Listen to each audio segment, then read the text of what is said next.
Hey everyone, it's Liz, the Frugal Libertarian, and today's video is about the funding for the National Endowment for the Arts. I am a classically trained violinist. I do not perform right now because of neurological issues, but I still do a little bit of teaching, and a lot of my friends are other classical musicians, other classical string players. I'm friends with a couple of conductors, some people who play jazz. So you'd think this would be something that would appeal to me, that I'd be sitting here fighting and saying, no, no, no. The art world deserves every penny it gets. This is where the libertarian in me jumps out screaming. I do not hold illusions. I don't believe that every single individual in the United States is sitting there going, I love classical music. I would listen to a symphony all day long, or a chamber orchestra all day long, or a concert chorus all day long. I'm not delusional about that. I know that it's not one of the more popular music genres.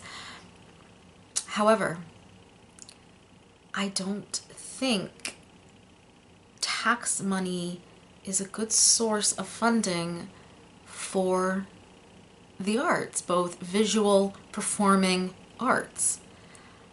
I just don't. And I know that makes me kind of a minority within my circle, because almost everybody I know who is a musician has been screaming, or related to a musician or married to a musician, has been freaking out about losing the National Endowment for the Arts and losing federal funding for the arts. I honestly am of the party that if it's not generating its own revenue, meaning if you're a musician, your music isn't bringing in funding on its own, if you're not selling it, if you're not getting donations from private people, I don't think that should be the taxpayer's problem. I know this makes me an unpopular person in my circle, because I'm the one that's sitting there going, well, I don't really think tax money should go to that. And they're going, how could you? There won't be orchestras. There won't be kids learning instruments.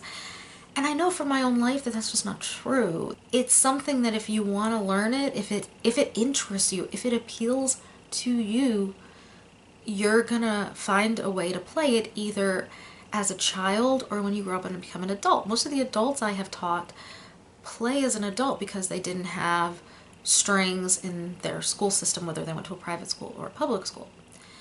Same thing with teenagers. Most of the teenagers who were beginners that I have taught came from public high schools that didn't have orchestras, that didn't have strings programs.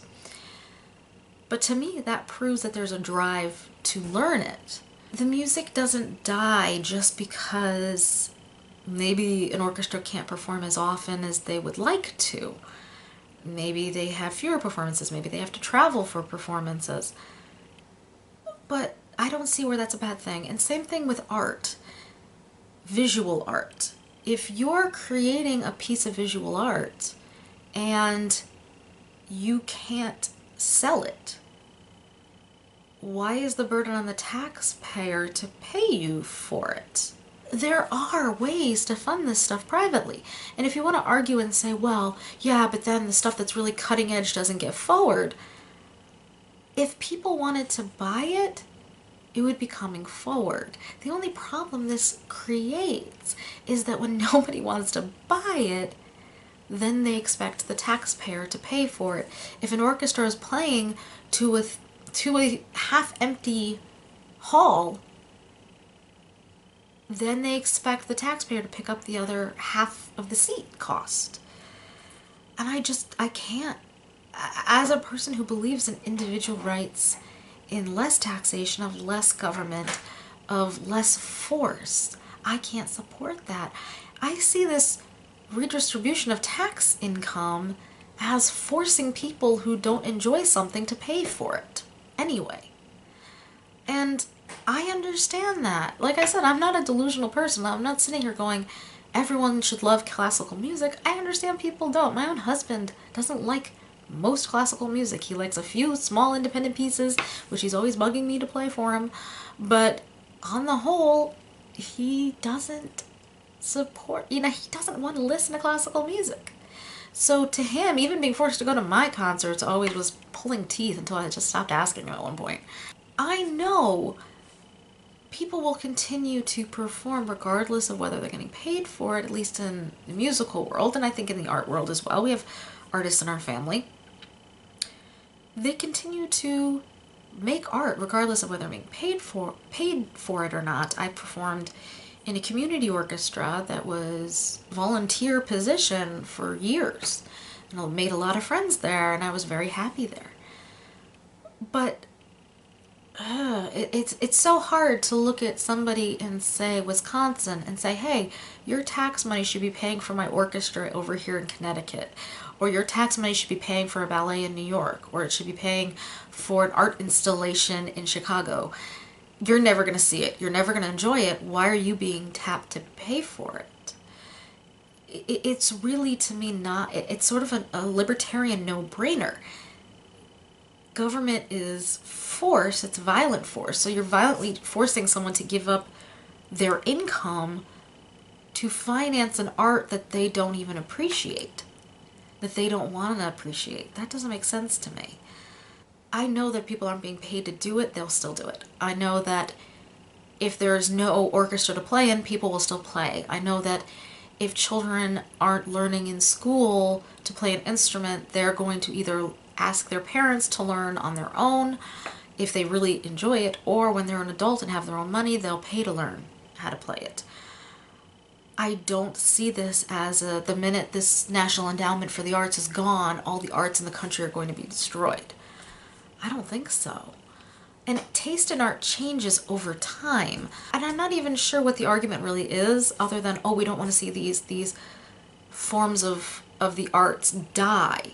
I can't imagine. Maybe I'm just, oh my gosh, am I being optimistic? I don't know. I'm usually such a pragmatist, but I think I have more belief that if it's meant to stay relevant, it'll stay relevant. Music continues. Art continues. The world is not so horrible that losing federal tax money funding destroys the arts. Idiocracy is not going to happen faster because there's no federal tax money funding the arts. If somebody doesn't want to come to hear a symphony play, then they shouldn't have to pay for that symphony to play when they're not hearing it. I know that this is not a popular, especially like I said, in my circle, this is not a popular position to have. That, you know what, tax money should not be used in such a way. That's not what the federal government was intended to do. It's not like when they were writing the Constitution, they put in a clause, but we want to fund all these arts just in case they might die out if they're not supported by us. It didn't happen. That was a classical musician who is also a libertarian's opinion on federal funding for the arts. Let me know what you think in the comments. Subscribe if you have not already done so, and give me a thumbs up if you agree with me. And thank you for watching. I very much appreciate it, and I'll be back with another video soon. Bye.